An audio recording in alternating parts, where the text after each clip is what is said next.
All right, let's take a look at section B now from this VJC 2022 paper 2. And in question number 5, we have all these probabilities that are given to us.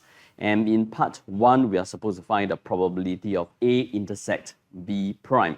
When we are given this piece of information here, the conditional probability. So in question number 5, in part 1, we are going to make use of this probability of A given B prime. This is equal to 0.55. So probability of A given B prime is also defined as probability of A intersect B prime divided by the probability of B prime. So this is equal to 0.55. And this is what the question wants us to find, the probability of A intersect B prime. So it is going to be equal to 0.55 multiplied by probability of B prime. And probability of B prime is 1 minus probability of B. So it is going to be 0.55 multiplied by 1 minus probability of B is given to us as 0.2. So my answer here is 0.44. This is part 1. It's a super easy part. It is going to be carrying just 1 mark. Part 2. In part 2, we are supposed to find out about the probability of A prime intersect B prime. The probability of A prime intersect B prime can also be perceived on our Venn diagram. Let me just draw a quick diagram to represent this. For example, let's say this is A, and here this is B. So we are looking at a region that is both outside A and outside B at the same time, so it is going to be this region here. Okay, we are going to try to find the probability by working out this area. So from the previous part, this 0.44 is probability of A intersect B prime. So if I were to try draw the same two circles again as this, A intersect B prime is whatever that is inside A and outside B at the same time. So we see that it is going to be this region over here. So this region here is 0.44. And we do know what is the probability of B, right? The probability of B was given to us by the question as 0.22. So what we can try do is to take this entire thing, which is 1, minus away this region here, and then minus away probability of B, and that will give us this shaded region here, right? So it's going to be minusing away this region. So it is going to be 0.44. Then I will also minus away the probability of B. Let me just write down the probabilities that I'm trying to minus off. So I'm going to minus off this probability of A intersect B prime, and also minus away this, okay, this region here. So this region here is probability of B. So I'm actually trying to minus away this entire region here right now. So this will be 1 minus 0.44 minus away probability of B. This is given to us by the question as 0.2. So this will get me my answer for part 2, 0.36. Let's move on. Let's take a look at the last part of this question number 5. So in this very last part of question number 5, we are given probability of C, and we are also given, on top of the two events that we were given previously, okay, A and B, we are now also given the probability of C. And okay, we are given more information. We are given that probability of C is equal to this. We are given probability of A intersect C is equal to probability of B intersect C. And we are also given this probability of A prime intersect B prime intersect C. And we are also given this. Let's just try to consolidate all these pieces of information that are given to me as on a Venn diagram. Okay, let's do that. So let me try to do a sketch of the Venn diagram. We have 3 circles now. So let's say here we have A, and let's say this is B, and here this is going to be C. So the information that is given to me is PC is equal to 0.4. So this entire circle here will represent the probability of C, and PA intersect C is equal to PA intersect PB intersect C. This I think we can indicate it on this Venn diagram here. PA prime intersect B prime intersect C. Something that must be outside A and outside B and inside C is equal to 0.24. So the region that is outside A and outside B and inside C is going to be this region here. So this region here is 0.24. Okay, so let me just indicate this. This is probability of a region that is outside A and outside B and inside C at the same time. And we also told one more piece of information, which is probability of A intersect B intersect C is equal to 0.1. And that is going to be this region here. So this region here is 0.1. Let me write it down here. So we have this region as probability of A intersect B intersect C. Okay, we have this. And we are supposed to determine whether A and C are independent. So, okay, in order for me to determine whether they are independent, I'm going to try to verify whether this is true. So, if A and C are independent, that means probability of A intersect C, it should be equal to the probability of A multiplied by the probability of C. So, numerically, this must be true in order for A and B to be independent. Let's just work out the simpler one first for both, for this left and right hand side here. Let's try this because the information is readily available to us. So it is the probability of A multiplied by the probability of C. Probability of A was given to us in the previous part, and that was 0.6. So it is going to be 0.6 multiplied by the probability of C. Probability of C is given to us now as 0.4. So here is 0.4. This is equal to 0.24. So now let's try to check whether probability of A intersect C is also going to be equal to this 0.4. If it is not, then A and B are not independent. If it is, then A and C. If it is not, then A and C are not independent. If it is, then A and C are independent. And probability of A intersect C is going to be this region here. So we're going to try to make use of the information to calculate for this area. So with the information that is given to us, there's still one more that we can actually make use of, which is this.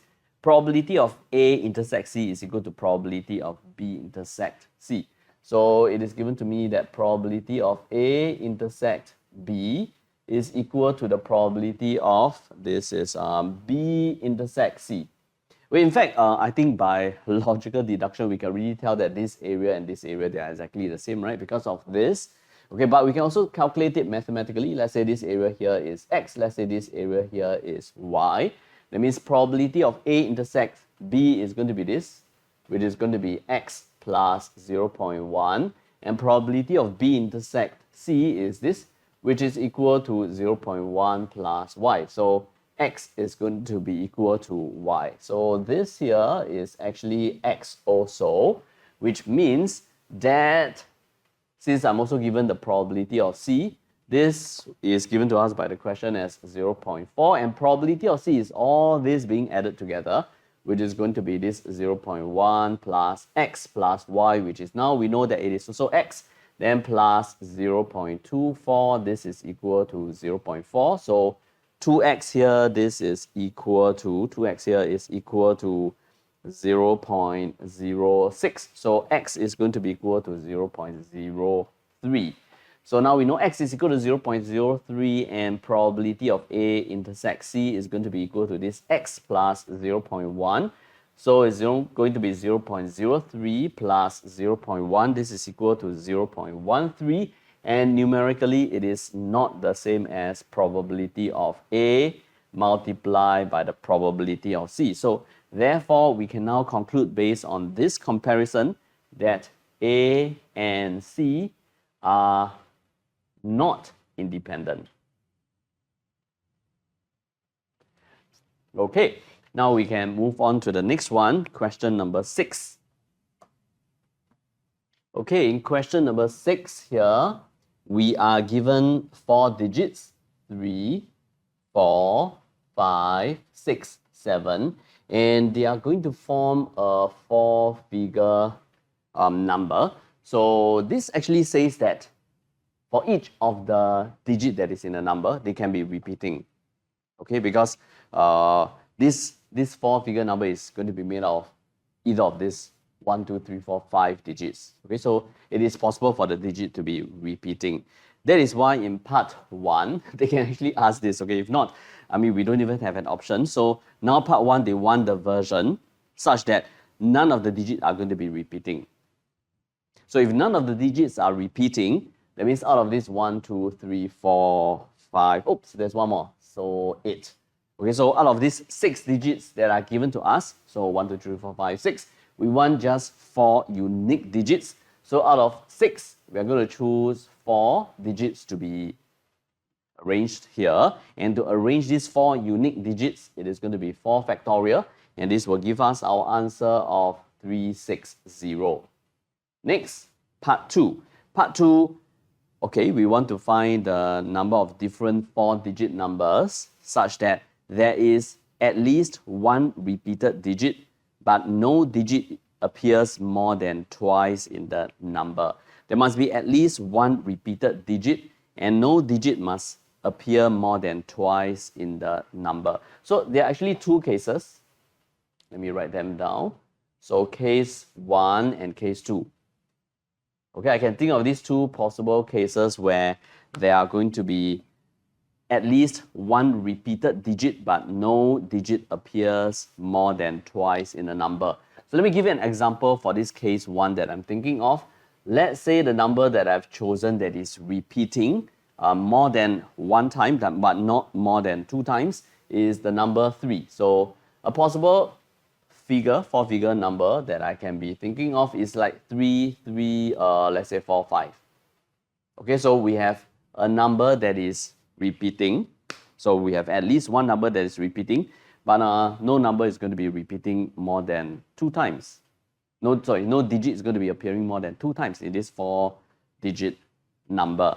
So we are looking at a combination of, like, for example, AA, then the other 2 digits are different. So let me use alphabet. So AA, B, C, which means that for the digit that is repeating, we have 6 options, right? Because we have 1, 2, 3, 4, 5, 6. So out of 6 digits, I'm going to choose 1 digit, and this is going to be the digit that is going to be repeating. And we need 2 other digits. So we have already chosen 1 digit, so we will have 5 other digits left to choose from. And of these 5 digits, I'm going to choose 2 unique ones for the other 2 numbers. And now we have one of the digits that is going to be the one that is going to be repeating. The other 2 digits will just be there as the 2 other unique numbers. And if I were to arrange this, it is going to be 4 factorial divided by, because there are 2 digits that are identical, so divided by 2 factorial. This is equal to 720 for this particular case. And the other one that I'm thinking of that can happen in order for it to satisfy the condition that is given, which is at least one digit is going to be repeating, and no digit is going to appear more than twice. So it can be a number that is like 3, 3, 4, 4. Of course, like 7, 7, 8, 8, like 5, 5, 7, 7, all these are the possible combination, which means that in this here, we are looking at a combination of 2 digits the same, and the other 2 digits, they are also going to be the same, which means that the 4-figure number is going to be consisting of just 2 unique digits in order for this to be happening. Really? So out of 6, we're going to choose 2 digits. And these 2 digits are going to be giving us the 4-figure number. So when we are arranging these 2 digits where one of the digits is repeating, the other digit is repeating also, it is going to be a 4 factorial divided by 2 identical, so 2 factorial. The other 2 will also be identical, 2 factorial. This gives us a 90. Okay, these are the only 2 cases that will satisfy the condition that is told to us by the question. So the total number of ways that we are working on is going to be equal to 720 plus 90. The answer is 810. And part 3. Part 3 is, I think part 3 is challenging. Let's take a look at part 3 together. According to the question for part 3, we are looking at this 4-figure digit number such that no digit may appear more than once in the number. So, I mean, if no digits appears more than 1 in the number, we actually have the answer already, right, from part 1. And part 1, we have gotten a 360. So we have this, but then the question added another condition. The other condition is that this number is not, this 4-figure number, it is not divisible by 6. And I think this second condition is making this question very difficult to be done during the exam, because there's a lot of manual work that is involved. Okay, let me show you how it can be done first. So the number of ways for this to happen, is going to be, I'm going to take 360, and this is obtained from part 1, where no digits are repeating. Then I'll minus away the case where no digits are repeating and the number is divisible by 6, because what we want to be left with are numbers that are not divisible by 6. And what you actually need to do, right, to come up with this portion is to actually list down all the possible combination such that the total, the sum of the digits is divisible by 6. Okay, we are going to manually list down all the possible combination such that the sum of the digits is going to be divisible by 6. And I mean, I've already worked on this, so I do know what are the possible cases. So just to share with you the possible cases that will be happening here, right? Numbers that are a number that consists of unique digits and it is divisible by 6. It can be like, for example here, right? It can be like the number 3 plus the number 4 plus the number 5 plus the number 6. This is going to give us an 18, and this is divisible by 6. Okay, so we are actually going to try to look at this 3, 4, 5, 6, 7, 8, and then just keep trying to find out the possible sum of any of the 4 digits here, right? Such that the total is going to be divisible by 6. The other one, I'm going to write down for you. The other one is this 3 plus 6 plus 7 plus 8. This is going to give us 24. 24 is divisible by 6. And if you were to just try hard enough, right, there's just one more possible case, and that is 4 plus 5 plus 7 plus 8. This will also give us 24. So there are actually 3 possible cases, like no matter how you try to combine the numbers together, such that the digits are going to be divisible by 6. So I'm going to minus away these 3 cases. So there are 3 of them, so it's going to be 3, and 3, 4, 5, 6. There are 3, 6, 7, 8, and this, right? They are all unique numbers. So arranging them individually is going to be just simply a 4 factorial. And this will actually give us our answer 288. And I think this is very difficult to be done in the exam, because there is a lot of manual thinking work that is involved, where especially we want to filter out these 3 possible cases. I mean, if you try to list down all the cases where it is divisible by 6 and unique numbers, right, unique digits, right, I think it is going to be even worse. Okay, so doing a complement is definitely better. But I was trying to read the solution from VJC. They do give a suggestion which is pretty cool. I'm going to show you their suggestion, but I don't think it is actually easy to actually exercise what they have suggested, which is the best, I guess, okay, in the exam. So I don't think the suggestion is actually very practical, but it's still cool. I'm going to share with you what I've read from VJC's solution. So what VJC did was they tried to analyze, okay, the way the digits are being summed together. The smallest possible version that the digits are going to be summed together will involve, of course, the smallest 4 numbers. So it will be this. Okay, and this we have already gotten it. It is going to be equal to 18. And the largest possible number that we can get by summing the numbers together will be this, taking 5 plus 6 plus 7 plus 8. And if you were to sum these numbers together, this is going to get you a 26, and this is not divisible by 6. But what we can then deduce from this smallest possible sum and the largest possible sum is that all the rest of the combinations will be between the numbers 18, the sum will be between the number 18 and the number 26. And between the number 18 all the way until 26, there are only two numbers that are going to be divisible by 6, right? One is definitely 18. The other number is going to be equal to 24. So no matter how I try to sum, I will only be looking for the sum that is 18 or 24. The rest are all not divisible by 6. And if you just look at 18, or you can also look at 26. For example, let's look at 26. It's easy, okay? So to get a 24, with this sum, the maximum possible sum is 26. So in order to get a 24, we just need to minus 2 on both the left and right hand side. Then I'll be getting a 24, right? So for example, here I am planning to minus 2 in order for me to get a 24, which means that on the right hand side, I will also do a minus 2. And you think about it, okay? If I were to take 8 minus 2, what will I be getting? I'll be getting 6. So I will be needing a 5, 6, 7, 6. And this is not possible because the question wants the digits to be non-repeating. So taking 8 minus 2 is not a good idea to get a 24 because this will give us a 24, which is what we want. How about taking 7 minus 2? It is so not good because 7 minus 2 is going to be equal to 5, which means that I will be looking at a combination of 5, 6, 5, 8. That's repeating. Not what the question wants. If I were to take 6 minus away a 2, I'm going to be getting a 4. So it will be a 5 plus 4 plus 7 plus 8. This is equal to 24. And this is good because we have unique numbers, we have unique digits, and I'm going to be getting a number where the individual digits are going to be added to be equal to 24, which is equal to this case actually, right? 4, 5, 7, 8. So it is going to be actually this case. So we have gotten 1. Another one is take 5 minus away 2, which will be giving us 5 minus 2 is going to be equal to 3. So 3 plus 6 plus 7 plus 8. This is also going to be equal to 24, which is this case that is here. And this is also good.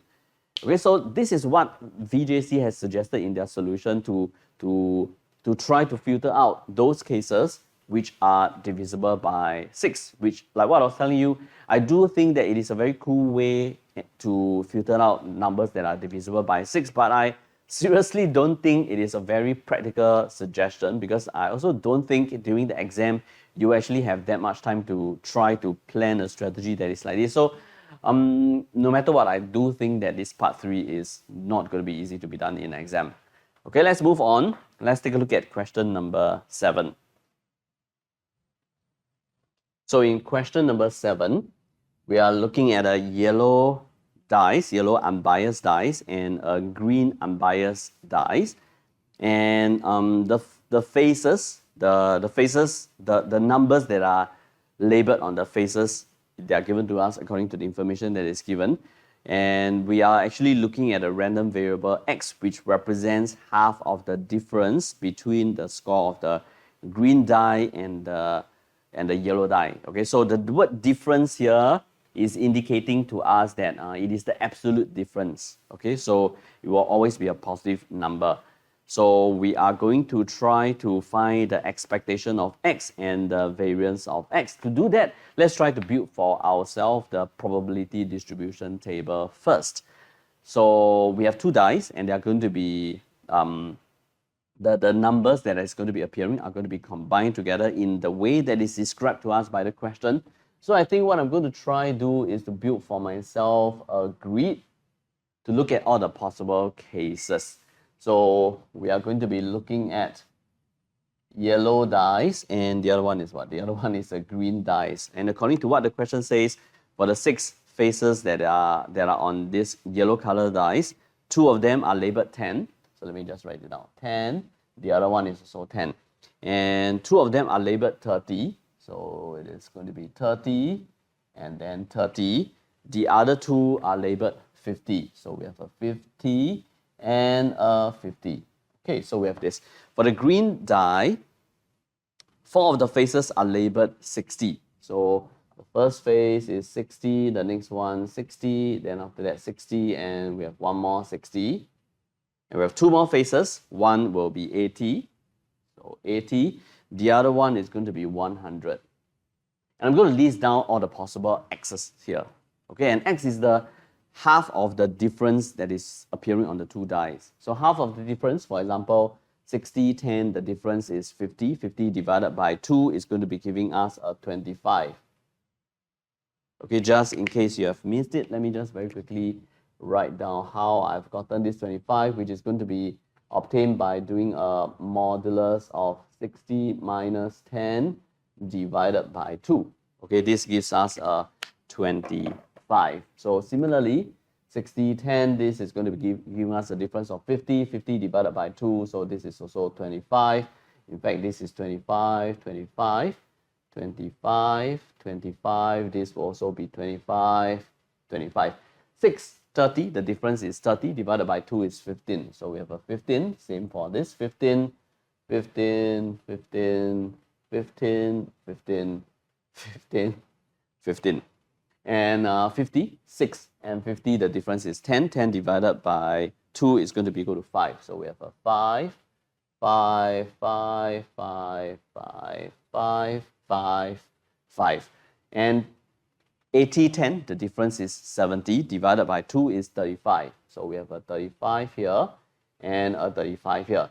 This 80, 30, the difference is 50 divided by 2 is 25. So this is 25 here and 25.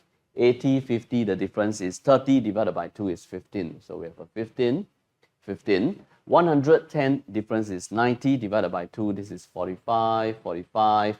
This will be 70 divided by 2. So this will be 35, 35. And this, the difference is 50 divided by 2. It is going to be equal to 25, 25. And now let us try to write down the probability distribution for x, where this here will be the probability when x is equal to x. So all the possible x's that we can see, right, will be like 5, 15, 25, 35, and 45. Let me write it down. So we have 5, 15, 25, 35, and 45. And now let's count. So 5, there are 1, 2, 3, 4, 5, 6, 7, 8. Okay, there's no more. So it is going to be 8 over 36, okay, which is equal to 2 over 9. And 15, we have 1, 2, 3, 4, 5, 6, 7, 8, 9, 10. So we have a 10 over 36. And this will be simplified to a 5 over 18. 25, let's count. We have 1, 2, 3, 4, 5, 6, 7, 8, 9, 10, 11, 12. So we have a 12 over 36, which is going to be simplified to 1 over 3. 35, let's count again. 1, 2, 3, 4. So we have a 4 over 36, which will be simplified to 1 over 9. And 45, we only have 2, right? Yeah, it's only these 2. So it's going to be 2 over 36, which is going to be simplified to 1 over 18. So now we have our probability distribution table. I guess the next part is going to be easy to find the expectation of x. This is going to be sum of all the x's multiplied by the corresponding probability. So the summation of x multiplied by its probability will be 5 multiplied by this or this. Okay, doesn't really matter. So let's go for 5 multiplied by this, simpler. So 2 over 9 plus then 15 multiplied by the corresponding probability when it happens. So it is 5 over 18 plus 25 multiplied by 1 over 3 plus 35 multiplied by 1 over 9, and finally 45 multiplied by 1 over 18. So the expectation for x is going to be equal to 20. Next, we are going to try to find the variance for x. And to find the variance for x, let us first find the variance, the expectation of x squared. So this is going to be summation of x squared multiplied by the probability that x is equal to x.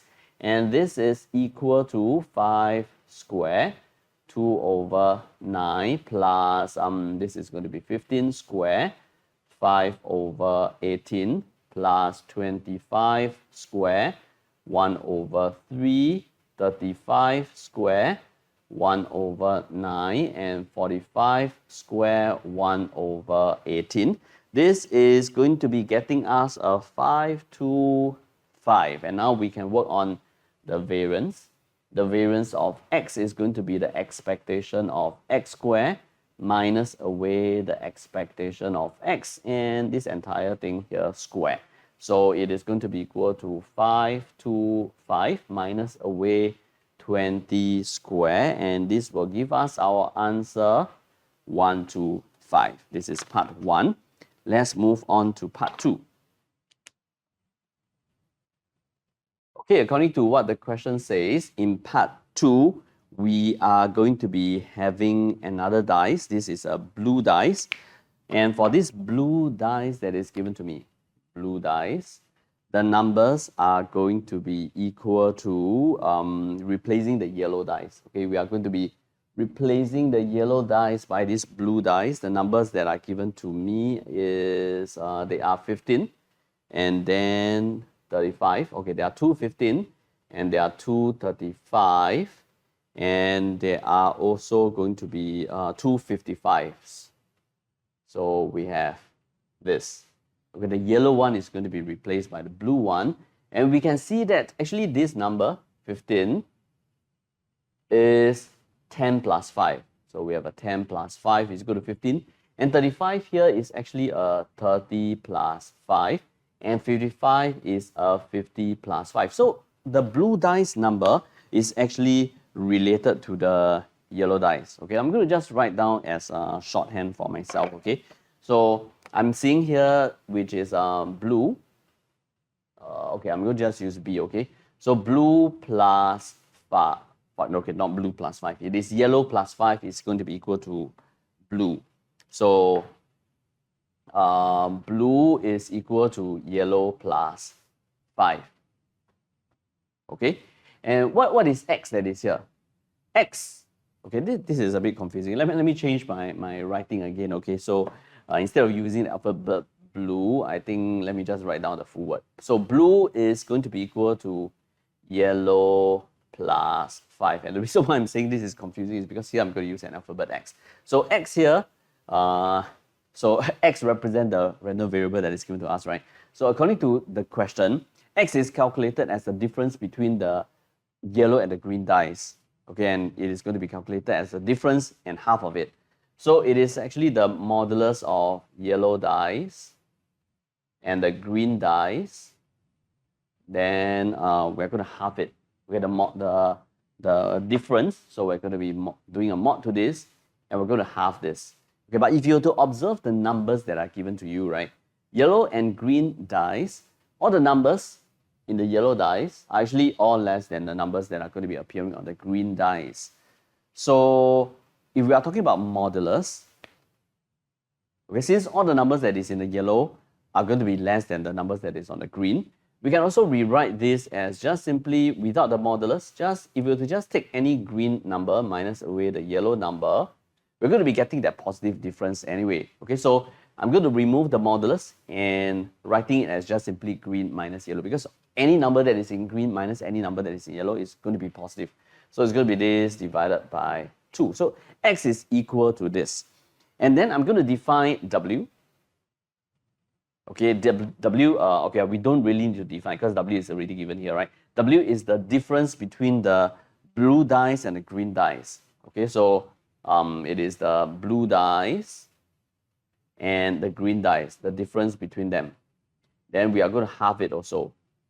Okay, and what we can also see is that all the numbers that is from the blue dice, they are less than all the possible numbers that are on the green dice. So this is going to be the same thing. I can just simply write it as green minus blue divided by 2, and that is going to represent W. But we know what is blue. Blue is going to be yellow plus 5. So it is like green minus away blue, which is all the yellow numbers that is appearing on the yellow dice, plus 5. Then this is going to be divided by 2, which we can also rewrite this as green minus yellow divided by 2 minus. So here, minus 5 over 2. So minus 5 over 2 here. And what is green minus yellow? What is green minus yellow divided by 2? It is X. So W is actually just simply X minus 5 over 2. And this is why this is why the question can actually ask us for the expectation of W without having to actually go through the detail. We can just try to find the relationship between W and X, which we have found it now, to work out the expectation of W, because expectation of W is going to be equal to expectation of X minus 5 over 2. So the relationship between expectation of W and expectation of X is expectation of W is expectation of X minus away 5/2. Similarly, we can try to work out the relationship between the variance of W and the variance of X. So variance of W is going to be the variance of W is equal to X minus 5/2. So what is the variance of W? It is just simply going to be the same as the variance of X. So this answers for me part 2 of the question. We can move on to the next one. Question number 8. Let's see what it is. Okay, question number 8 here. This is this is a long question. So question number 8 here, we have a correlation linear regression question. So in question number 8, we are given this agricultural experiment that is carried out to study the effect of a certain fertilizer on the growth of seedlings. The fertilizer is applied at various concentration to a random sample of 10 plots of land, and the seeds are sown, and 2 weeks later the mean height of the seed is going to be measured, and that is Y. So the concentration of fertilizer is X and the mean height of the seedling is Y. And something that we have always been talking about in our tuition class is that when you are looking at a question, regardless of how the question is going to be continuing, from the very beginning, if it is possible for you to identify a very obvious independent data and a dependent data, you should take note of that, okay? Because that is how the entire experiment is being carried out, and that is how any regression line is supposed to be defined with respect to. So if you were to read this question over here, we can see a very obvious independent and dependent data, right? Because the fertilizer is being applied. So the fertilizer is introduced into the experiment. So it is the data that is independent of the experiment. So let's just write it down here to let ourselves know, okay? So X, according to the way that the experiment is being carried out, it is the concentration of the fertilizer, and this is independent of the experiment. So it is the independent data. And as for Y, Y is the output from the experiment. It depends on the experiment itself, the height of the mean height of the seedling. So for Y, we can see this is the dependent data. Okay, so this is defined for us by the question already. So we want to make sure that as we are doing this question, we respect this relationship that is given to us, okay? So in part 1, we are supposed to draw the scatter diagram. We're going to make use of our graphing calculator. So here, okay, let's try to take a look at how the scatter diagram is going to look like. We're going to press stats, we're going to press edit, and I'm going to plant all the, okay, there's some data here, I'm going to remove them first. So I'm going to plant all the X into L1 and Y into L2. Let me just also indicate to myself what are going to be inside my L1 and L2. So I will be looking at L1 and I'll be looking at L2. So X I'm going to put into L1 and Y I'm going to put into L2. So let's start. So for L1, we have a 5. Then after that, a 10. Okay, I've keyed in the data. Now let us try to use our graphing calculator to help us get a overview of the scatter diagram first. So we're going to go to second Y equal to turn on our stats plot. So I'm going to turn it on. Then after I've turned it on, I'm going to go to zoom and we're going to try to choose zoom stat. Okay, so number 9, zoom stat. Okay, so this is our scatter diagram of X versus Y. Let me do a sketch of it here. Okay, so this is my scatter diagram, and we do want to try to indicate the lowest and the smallest possible X and Y, and the highest and the or the maximum X and Y. So this is going to be the point that I'm going to be indicating. This point here will have a coordinates of 5 and 4.2. And as for the maximum possible X and Y, it is going to be this point here. So X is 90 and Y is 26.2. Okay, this is my scatter diagram, and I've labeled the axis. Let's move on, part 2. Part 2, let's see the question again. Okay, so for part 2, it is thought that the mean height of the seedling Y is modeled by one of the formula that is given to us. for y and x. So we have a linear one, the other one is a logarithmic version. We want to try to find the product moment correlation coefficient between x and y. So for x and y, which is this model, a linear model, applying it directly. So we're going to go here, we're going to go to stats. We're going to try to calculate linear regression line. I'm going to use number 8 because our formula sheet used A and B instead of A, B here. So let me press for number 8. List x list, I'm going to let it be L1, y list, I'll let it be L2. Let's try to calculate all this. I'm going to leave it empty. Let's try to calculate for the product moment correlation coefficient, and we get no product moment correlation coefficient. When we have a situation that is like this, what should we do? We will press for mode. And in mode, I'm going to try to turn on statistics diagnostic, which is here. Okay, it is now currently off. That is why we don't see the product moment correlation appearing. So I'm going to turn it on. Okay, this will sometimes happen when we reset our calculator.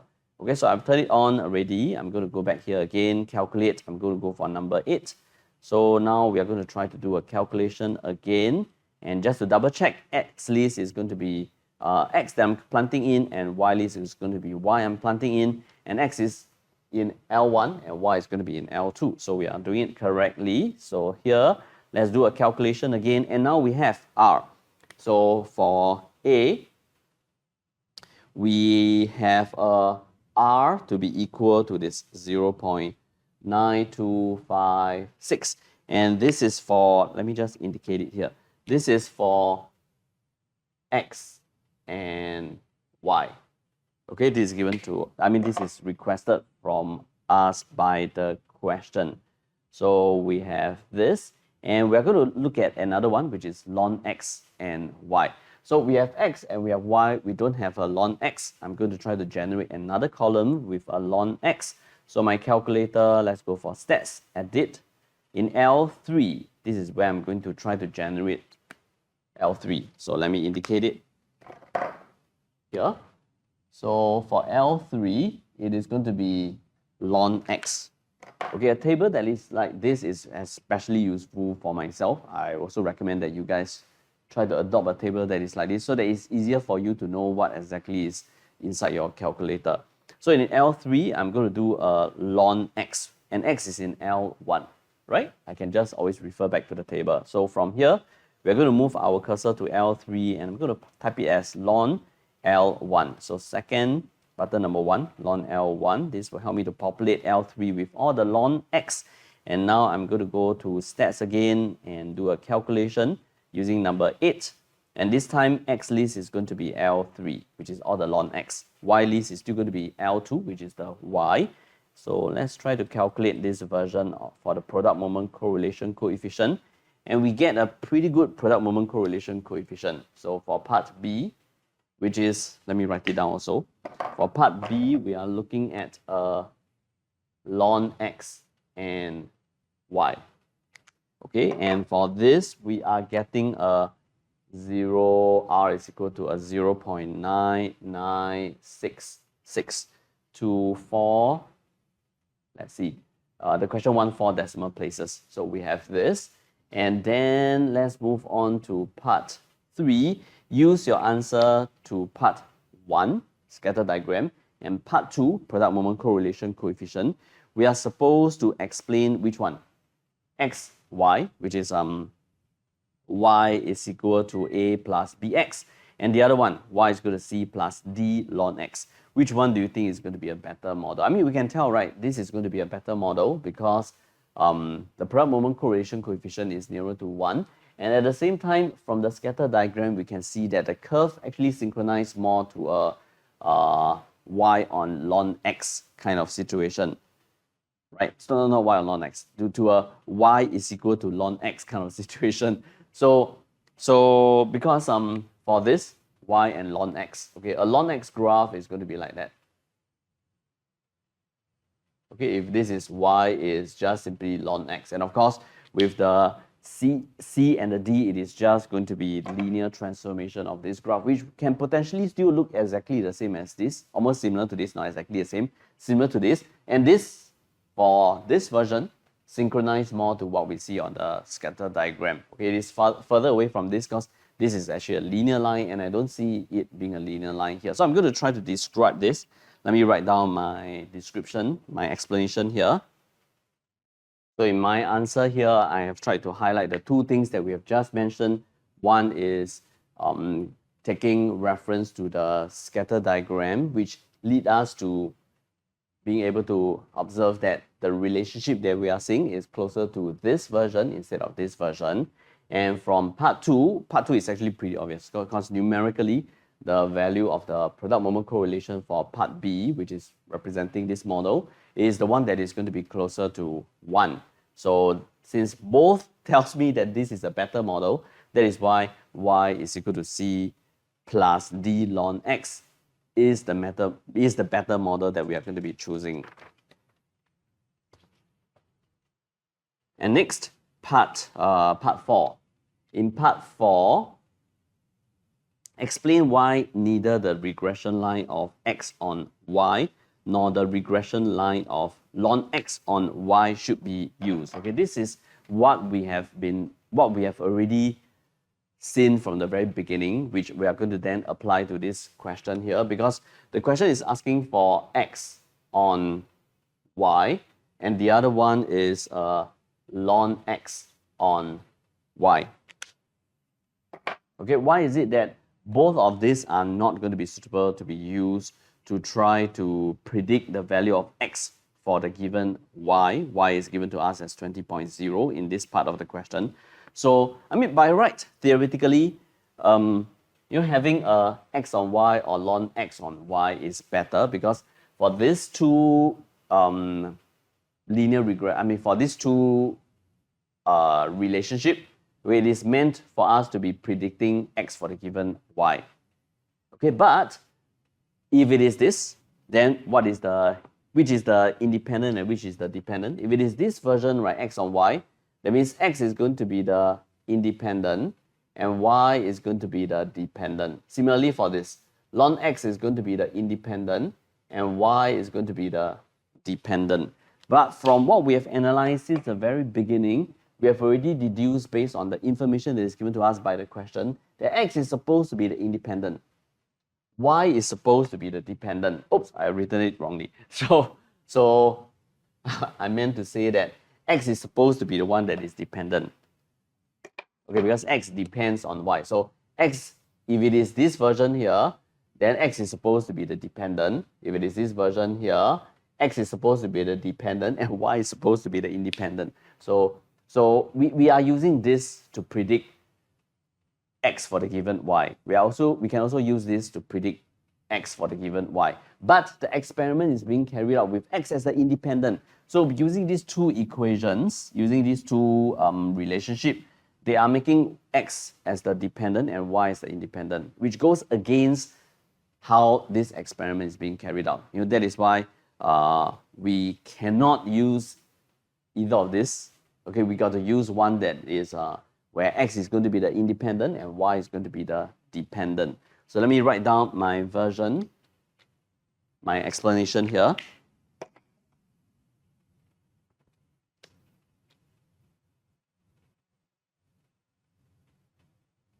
Okay, so this part 4 here, it is my version. Okay, based on the same explanation, which I make a little bit of mistake just now as I try to describe to you guys. We need something where x is supposed to be the independent, okay? But the two versions that are given to us have both x and then ln x as the dependent. Okay, that is why we cannot be using either of these two to help us to do any prediction, because it goes against what how the experiment is being carried out. Next, part 5. So in part 5, we are supposed to find the equation of a suitable regression line. So it must be one where x is the independent and y is the dependent. And from the previous one that we have talked about, we are going to be choosing this model, right? This is the model where x is the independent, ln x in this case, and y is the dependent. And the regression line that we are looking for is this. So let me write it down.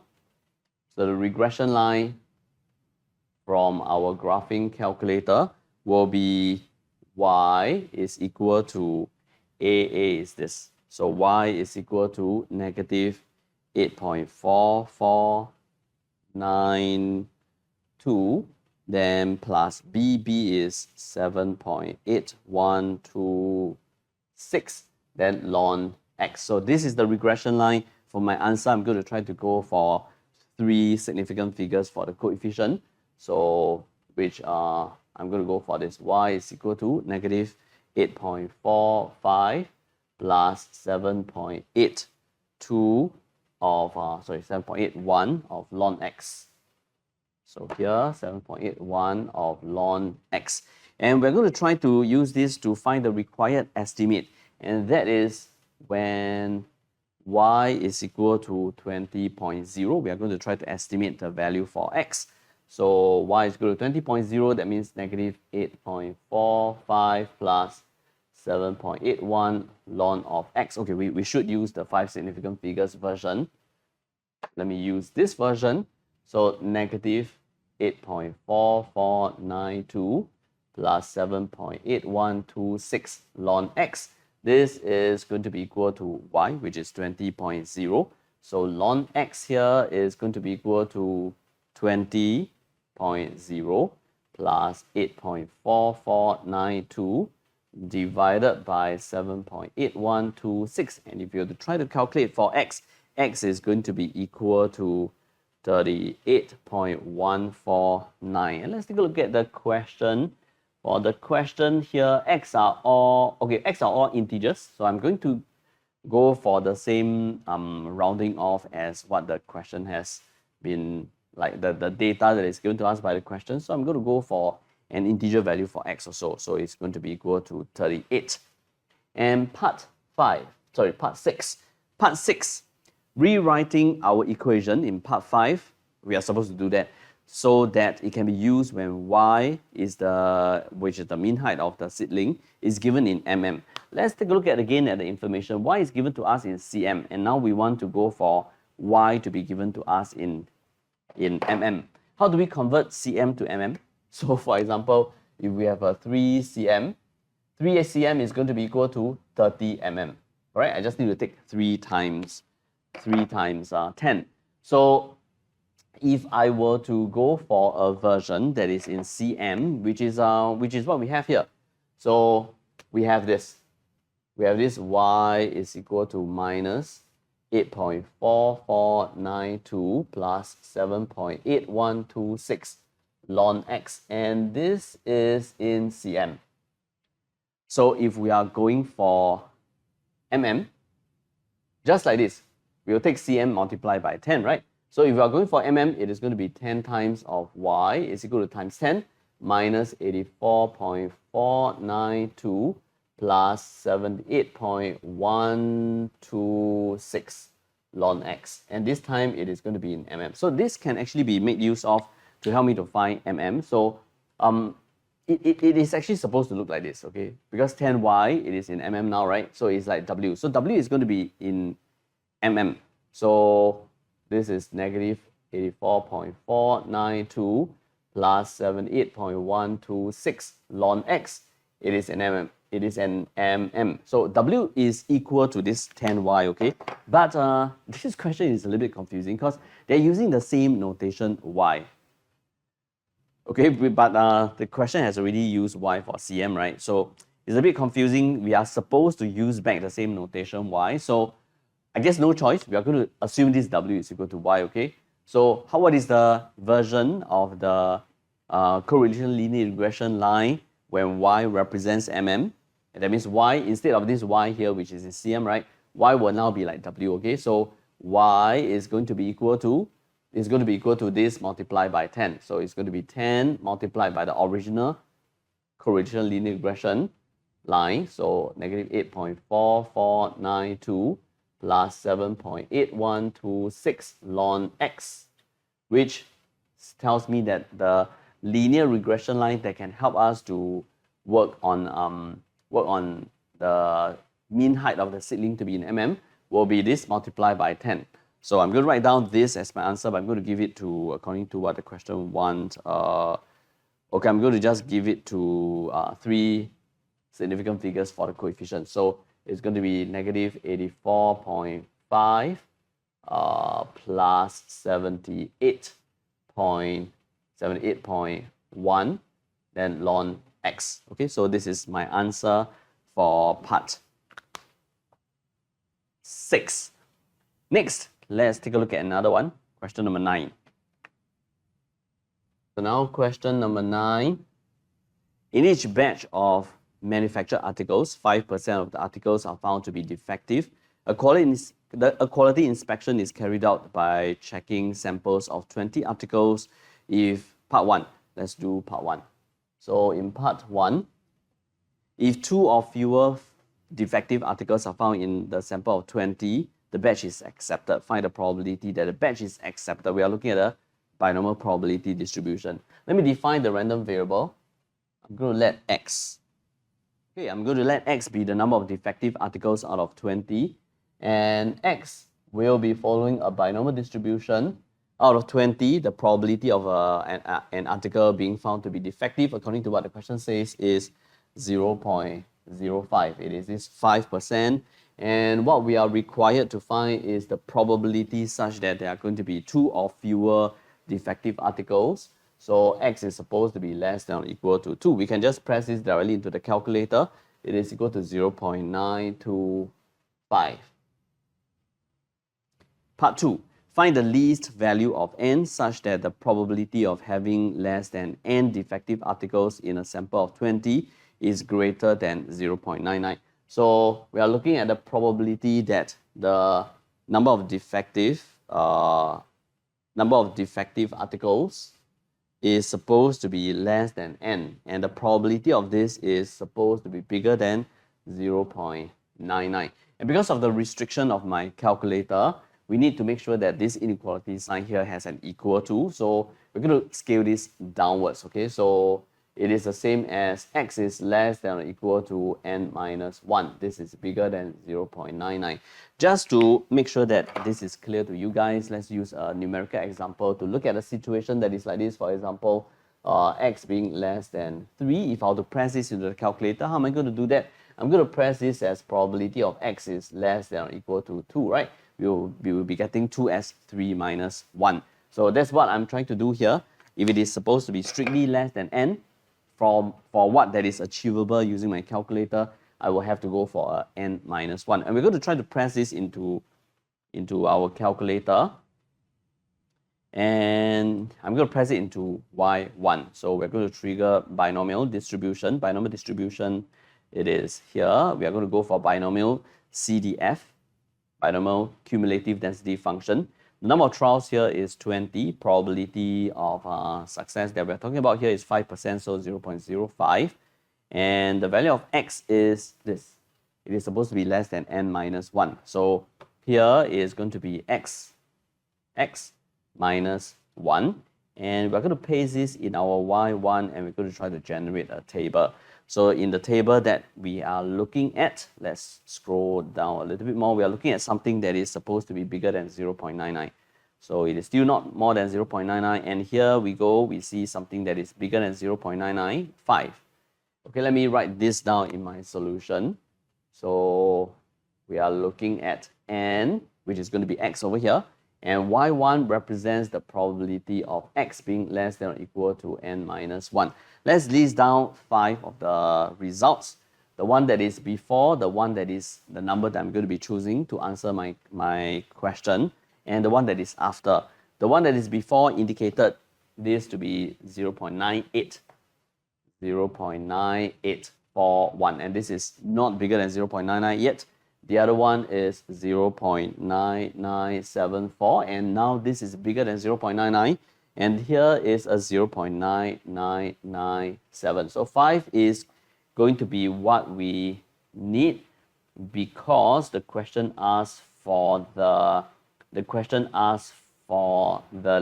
possible value of n. So this is the least possible. The rest are all going to be bigger than 5 already when we get probabilities to be bigger than 0.99. Therefore, from here, the least possible n is going to be equal to 5. Next, in part 3. Let's do it here. In part 3 of this question, we are looking at 20 samples of this. Okay, 20 samples of this.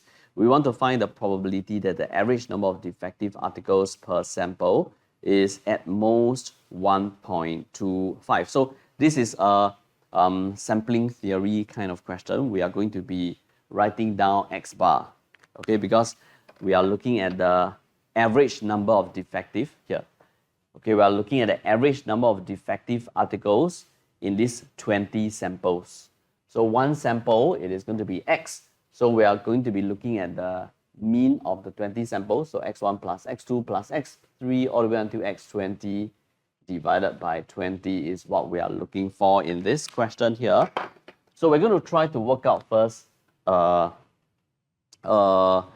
probability for this, okay? Sorry, not 20 articles. We are looking at 50 samples of this. My mistake again. So the question says 50. So we are looking at 50 samples of this 20 articles.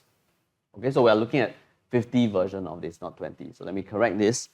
So we are looking at 50 samples of this. So X1 plus X2 all the way to X50 divided by 50. And 50, this is a large enough number, so we can actually apply the central limit theorem to combine this together and approximating this to a normal distribution. So let's do that. So in order for us to write down the sample mean distribution, we do need the expectation of X. And the expectation of X is going to be N times P. So it's going to be 20 multiplied by 0.05. Expectation of X, we will be getting here 1. And we do need the variance of X also. The variance of X is N times P times Q, where Q is 1 minus P. So N times P times 1 minus P, so it's going to be 20 times 0.05 times 1 minus 0.05. This is equal to 0.95. And since we are talking about a situation where N, which is equal to 50, we have 50 different samples of 20 articles. So this is large. So we can then write down this, which is, we can use the notation X bar. This is going to follow a normal distribution with the mean, which is the same as the mean of X. And the variance of X bar is going to be the variance of X, 0.95 divided by the sample size. And this is by the central limit theorem, where it helps us to get an approximate distribution, which is in terms of a normal distribution. So the question is requiring us to find the probability where this average is at most 1.25. So this average here is at most 1.25. I'm going to just press this into my calculator with the lower limit as negative E99 or negative infinity, upper limit as 1.25. The mean is going to be equal to 1. The standard deviation is going to be square root of this entire thing. Pressing into my calculator, I'm going to get my answer here as 0.965. And part 4, we should have enough space. It is proposed that a smaller sample is going to be taken for inspection. Find the largest value of K such that K is the sample size. So find the largest possible value of K such that the probability of having at least one defective articles in a sample of K articles is going to be less than 0.4. So let me define my random variable again. Okay, in fact, it is very similar to this except that it is going to be now out of K. So we're going to let Y be the number of defective articles out of K. So we're looking at Y to be following a binomial distribution of K and 0.05. And according to what the question says, when the probability of Y is have at least one defective, the probability of having at least one defective article, so bigger or equal to 1, this is to be less than 0.4. So in order for us to press into our binomial distribution, once again, just like what we look at here, it must be, the inequality sign here must be less than or equal to, so we are looking at something that is less than or equal to 0.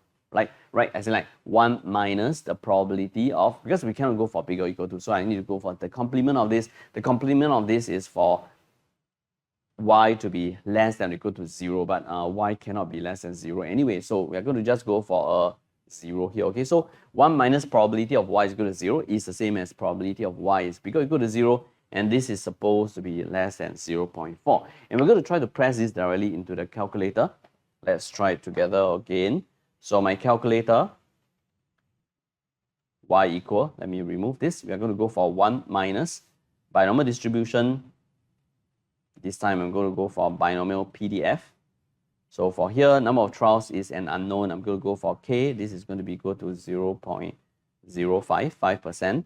And the x value that I'm looking for is 0. Let's do a quick check. Binomial PDF, because this sometimes can be a mistake that we have made, that we will make in the exam. Sometimes PDF and we press for binomial CDF and vice versa. So let's paste it here and let's generate a table again. And what we are trying to look out for is for the probability to be less than 0.4. And all these probabilities are so far that is appearing here, right? Y1 is the probability. So far, all of them are less than 0.4. Let's see when we are going to get something that is more than 0.4.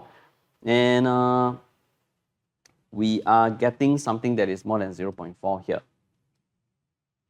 Okay, and we are looking for something that is less than 0.4. So this is still less than 0.4, and this will give us the largest possible k. So let me write down let me draw the table also. So the x that is there is going to be representing k, and the y1 is representing 1 minus probability of y is equal to 0, which is this that the question is asking for, bigger or equal to 1. So according to the information that is given, when k is equal to 8, the probability is still less than 0.43366. When it is 9, this will be still less than 3698. And when it is 10, it starts to get more than 0.44013. So from here, we can then conclude that the largest possible value for k, this is equal to 9. Let's go back to the question paper. And let's check out question number 10 over here. Okay, in question number 10, we are letting x be the mass of a randomly chosen frozen chicken, and we are letting y be the mass of a randomly chosen duck. And according to the question, the masses are going to follow a normal distribution according to this table over here. So x, according to this table, will be a mean of 1.5 and a standard deviation of 0.3, which means that the variance is going to be 0.3 square. For y, here is going to follow a normal distribution with a mean of 2.6 and a standard deviation of 0.5, so the variance is equal to 0.5 square.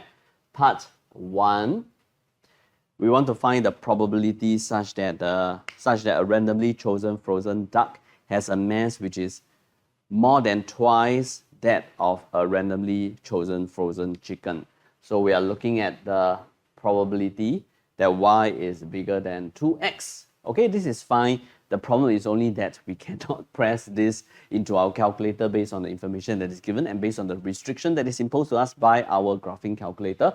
So to work this out, we're going to try to bring everything over to the left-hand side, or we can also try to bring everything over to the right-hand side. I'm going to go for the left-hand side. I'm going to move everything over to the left-hand side, which then I can apply the linear combination of normal distribution to continue with this.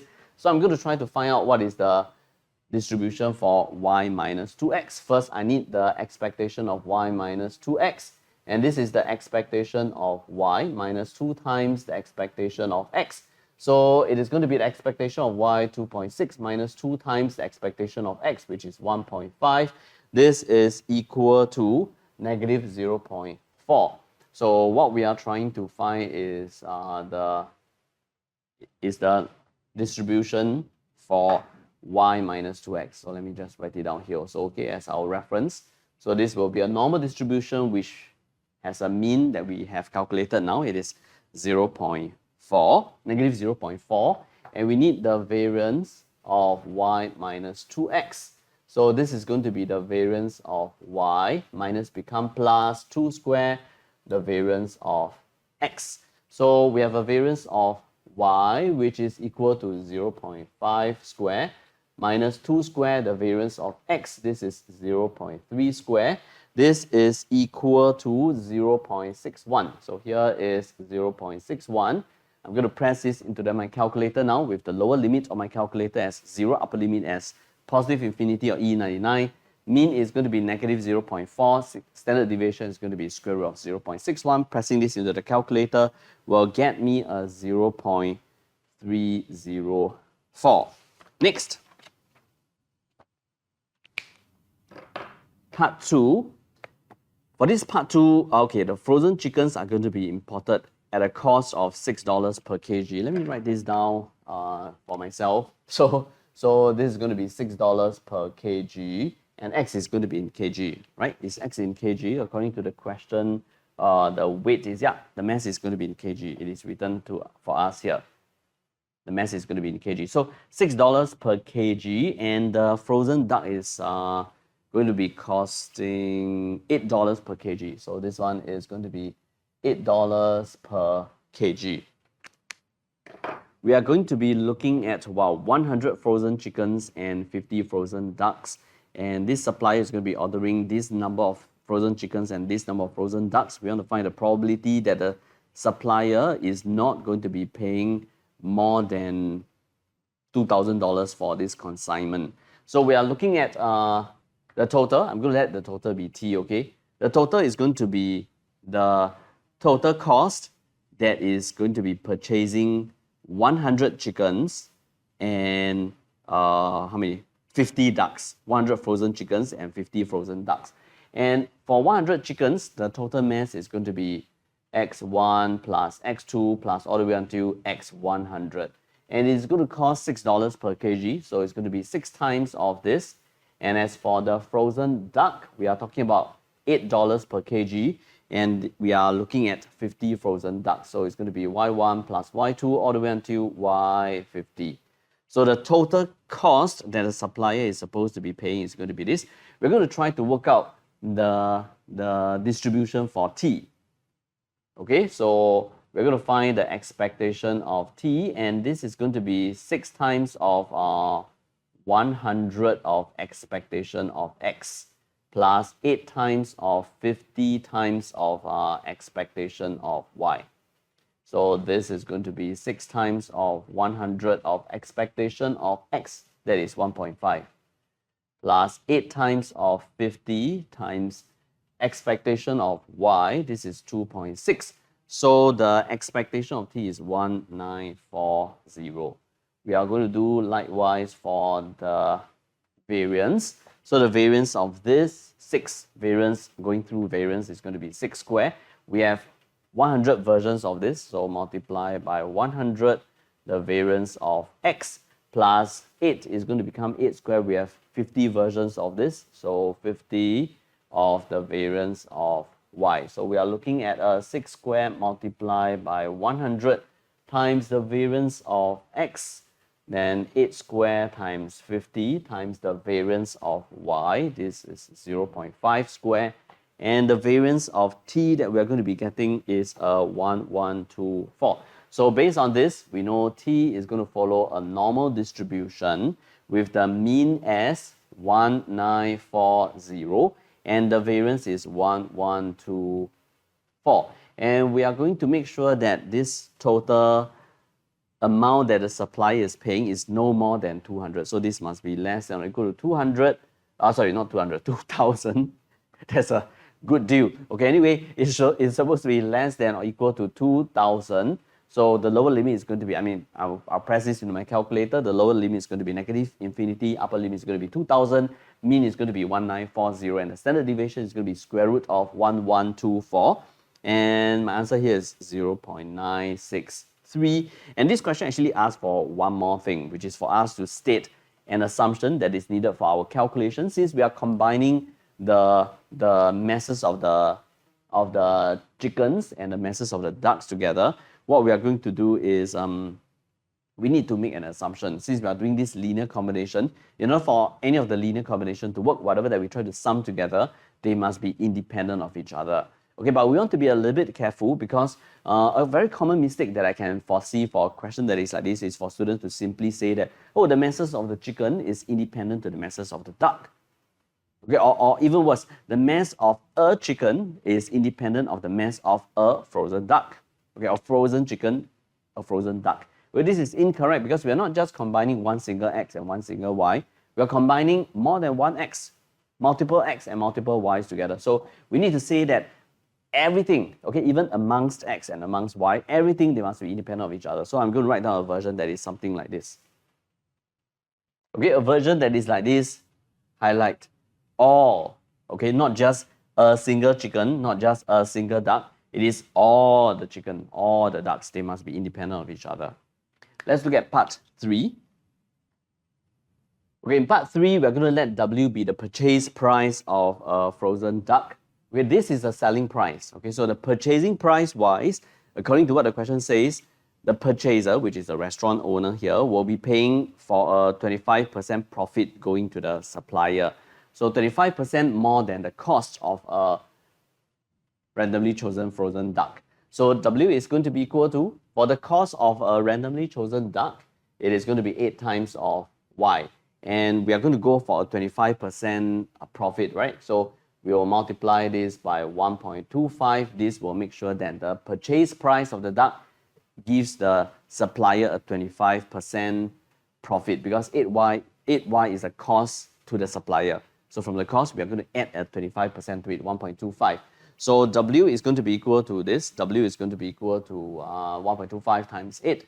W is going to be equal to 10Y. So the expectation of W is going to be 10 times the expectation of Y. This is going to be 10 times of 2.6. This is equal to 26. And the variance of W is going to be equal to 10 squared the variance of Y. So it's going to be 10 squared, the variance of y is 0.5 squared. This is going to be equal to 25. This tells us that W will follow a normal distribution with a mean of 26 and a variance of 25. And it is given to us that there is a probability of 0.7 that this restaurant owner will be paying between $20 and A. So the probability that the W here is between 20 and A. This is a probability of 0.7 and we are supposed to, based on this information that is given, to find the value of A. So in order for us to try to look at this and look at this information that is given and try to find A, we're going to make use of using a bell curve and looking at the area under the bell curve to represent the probability that is given. Let me draw in this bell curve into my solution here, okay? So we are looking at this bell curve where it is meant for W. And here we have a 26. 20 is less than 26. Let's say it is here. A, I'm not very sure where it is. But since this is equal to 0.7, which is bigger than 0.5, A must definitely go beyond this. Okay? Because from here to here is 0.5 already. So A is beyond this. Let's say A is here. Okay, so this area that we are looking at here, this area is equal to 0.7. So in order for us to be getting this area, it is the same as looking at the area that is less than A, or this part, minus away the area that is less than 20. This is equal to 0.7, which means that the probability that W is less than A is going to be equal to 0.7 plus the probability that W is less than 20. And we can actually find out what this is, right? Okay, I just need to press it into my calculator, 0.7. The lower limit is going to be negative E99 or negative infinity. Upper limit is going to be 20. The mean is going to be equal to 26. And the standard deviation is going to be square root of 25, which is 5. This is going to get me a 0.115070. So probability of W is less than A is going to be equal to 0.81507. And we can press our calculator again to get A. From our calculator, A is going to be equal to 30.48. We're using 2 decimal places because A is supposed to be money. So A is going to be equal to $30.48. Let's move on to the last question. Last question is question number 11. Here we go. Is this the last question? Yes, this is the last question. So let's take a look at question number 11. So in part 1 of question number 10, we are supposed to carry out a 10% level of significance for the information that is given to us to check whether the goggles that is going to be given to George is going to help him to swim faster. And this is the definition that I have, this is the definition for the symbol that I've been using, and we should state the hypothesis. So for the null hypothesis, according to the information that is given to us by the question, the population mean is 120.05, and we are supposed to be testing whether it has helped George to swim faster. So the time that we are looking at should be shorter. So mu is going to be less than 120.05. Okay, he is swimming faster. The sample size that is given to us, we are looking at a random sample of 50, and the sample mean. Okay, we're going to make use of this information here. This is the consolidated data, the summarized version for the 50 random sample that is recorded. So this is going to be sum of t minus 1 to 0.05 divided by n plus 1 to 0.05. We are using the extended formula that is in our Achevas TV outline. So this is going to be equal to negative 66.4 divided by n, which is 50, plus 1 to 0.05. This is equal to 118.72. This is going to be this, and we are going to try to state the test statistics. Okay, so for the test statistics, since n, which is equal to 50, is large, we can write down t bar, which is going to be t1 plus t2 all the way until t50 divided by 50. T bar is going to follow a normal distribution with a mean of population mean, 1 to 0.05, and a population variance. Let's take a look at the question again. Do we have the population variance? We don't have the population variance. So we are going to try to calculate for the population variance by doing an estimation based on the sample that we have, based on the samples that we have recorded. So we are going to calculate, we are going to compromise and calculate for the population variance by approximating it based on the unbiased estimate to the population variance. So this is calculated as 1 over n minus 1 summation of t minus 1 to 0.05 square. Again, we are using the extended formula that is inside our Achevas TV outline. Then summation of t minus 1 to 0.05. I'm going to square this whole thing divided by n.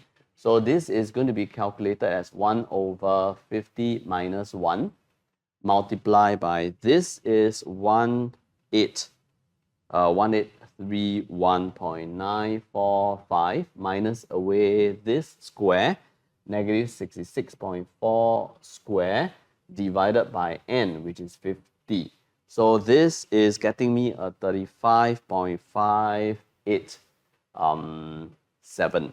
So we have this. Now here will be the population variance, which is this 35.587 divided by n, which is 50 over here. And this can be done through the central limit theorem.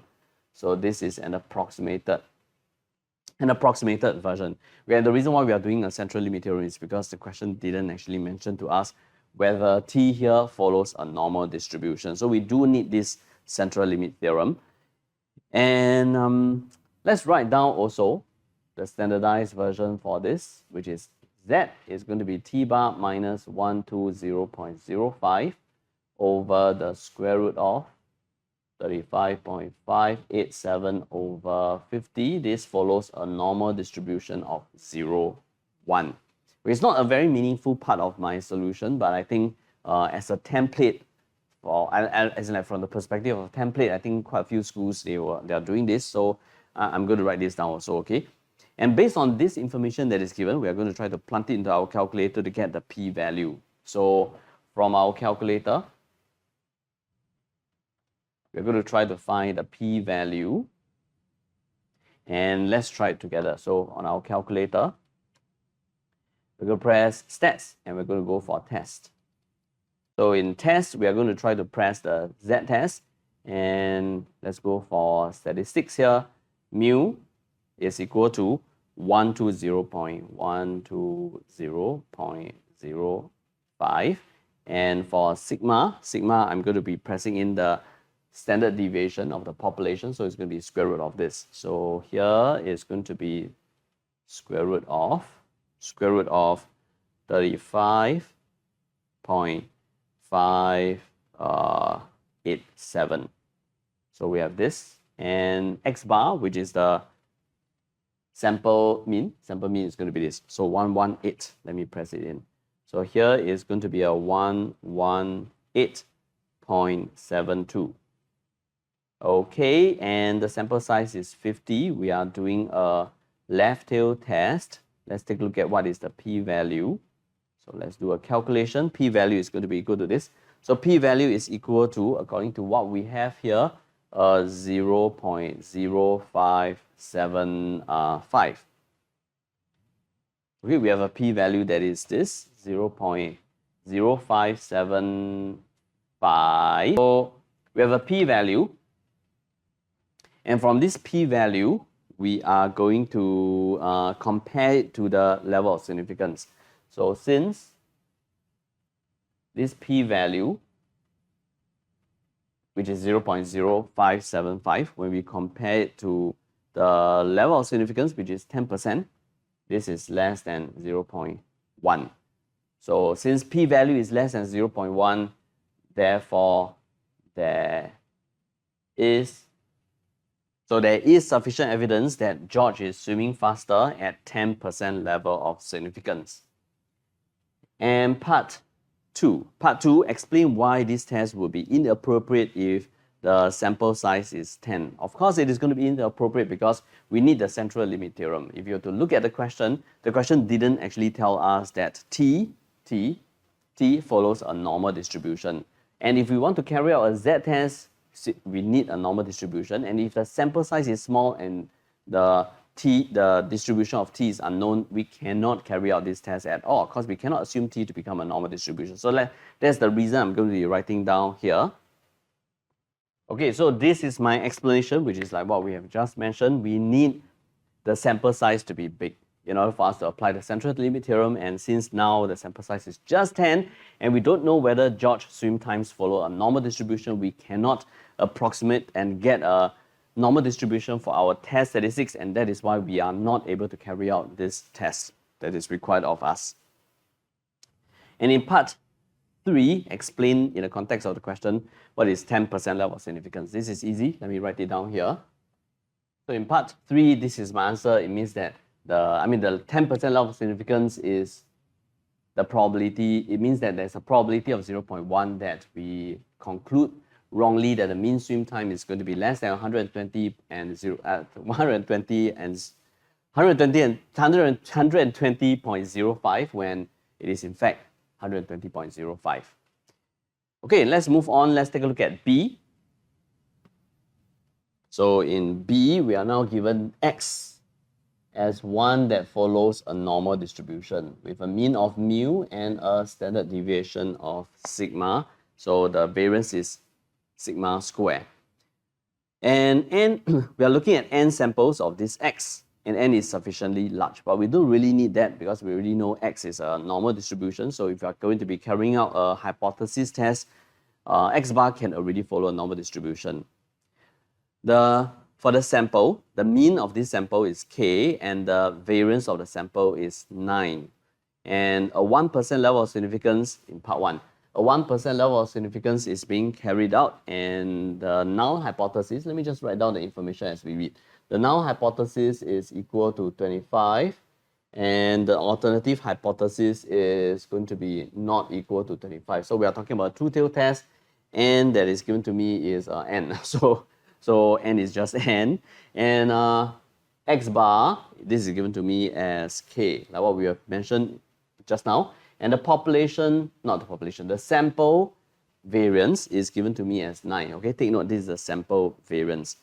And based on this, we can actually try write down the test statistics first. The test statistics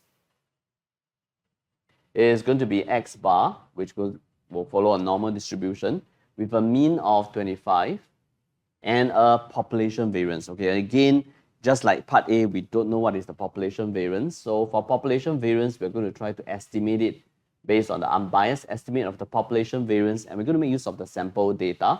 So it's going to be it's going to be n over n minus 1 multiplied by the sample variance. Let me just rewrite this.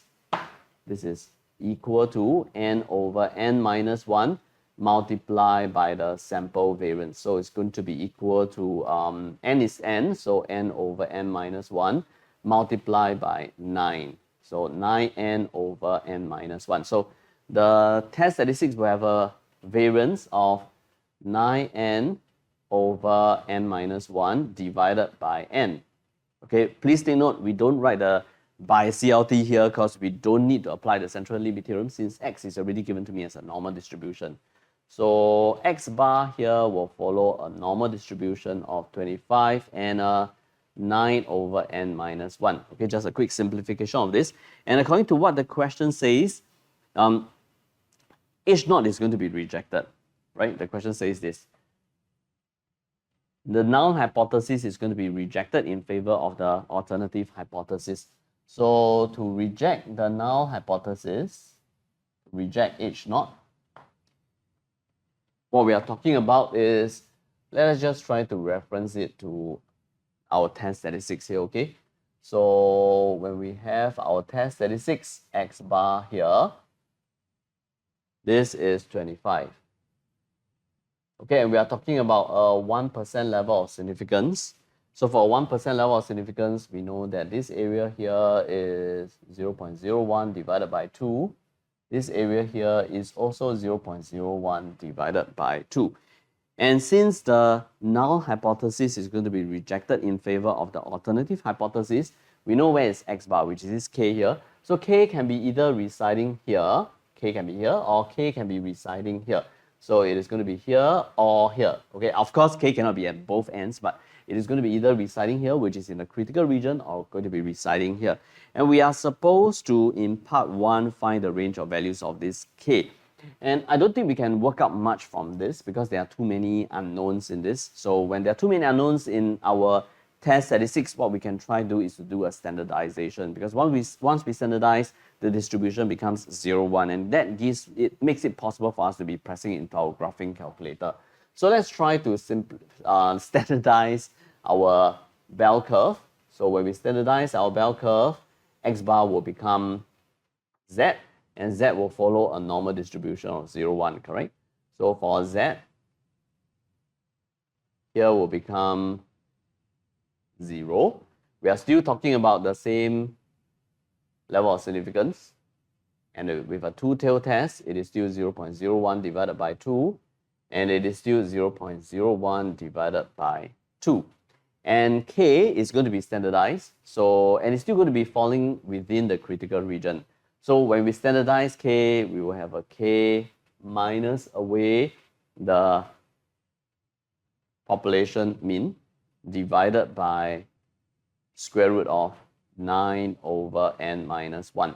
The same goes for this. Let me just rewrite this, okay? So K minus 25 over square root of 9 over n minus 1. So the standardized version for K is going to be this. And what we are going to try to do is to find these two values here, this value and this value. Let me just call this Z critical. And since these are symmetrical to each other, this must be negative Z critical, correct? It's very, very easy for us to find Z critical because the probability when Z is less than this Z critical is supposed to be equal, negative Z critical. This is supposed to be equal to 0.01 divided by 2. So we can actually press our calculator to find what is this negative Z critical. And based on our calculator, this is negative 2.5758, which means that Z critical is going to be equal to 2.5758. Let me just erase this and replace it with the actual numbers, okay? So negative Z critical is this, negative 2.5758. 2.5758. And Z critical here is 2.5758. So now this is very clear to me now, because this number must be less than this in order for H0 to be rejected. So therefore, K minus 25 over square root of 9 over n minus 1, it must be less than this negative 2.5758. Or, because we cannot have K at both sides at the same time, so it is not an n, or K minus 25 over square root of 9 over n minus 1 must be bigger than positive 2 minus 2.5758. And if I were to try to work out this value of K, I'm going to leave it to you guys to just do the details here, okay? This K here is going to be less than 25 minus 7.7275 over square root of n minus 1, or K is going to be bigger than 25 plus 7.7275 over square root of n minus 1. And this is my answer for part 1. And in part 2, we want to state the conclusion for the hypothesis in a case where K is equal to 24 and n is equal to 42. So if that were to be happening, let me erase this here. Okay, what we can see is that in order for H0 to be rejected, okay, I'm doing part 2 now, okay. So, okay, let me just write it as if it is part 2 here, but let's go through the thought process. In order for H0 to be rejected, we need K to be less than this. So in order for H0 to be rejected, K should be less than 25 minus 7.7275 divided by square root of n. In this part 2 here, n is given to us as 42. So it's less than n minus 1. So 42 minus 1, or K must be bigger than 25 plus 7.7275, then divided by this square root of 42 minus 1, which means that we are looking at K to be smaller than, this number here is 23.793, or K to be bigger than 26.207. So in this question here, in this last part of the question here, it is given to us that what if K is equal to 24? What kind of conclusion can you make? So I'm seeing 24 as neither less than this nor bigger than this, which means that H0 is not going to be rejected. So that is exactly what I'm going to try and write. So since K, which is equal to 24, is neither less than 23.793, nor is it bigger than 26.207, so we cannot find sufficient evidence in order for us to be rejecting H0 at 1% level of significance.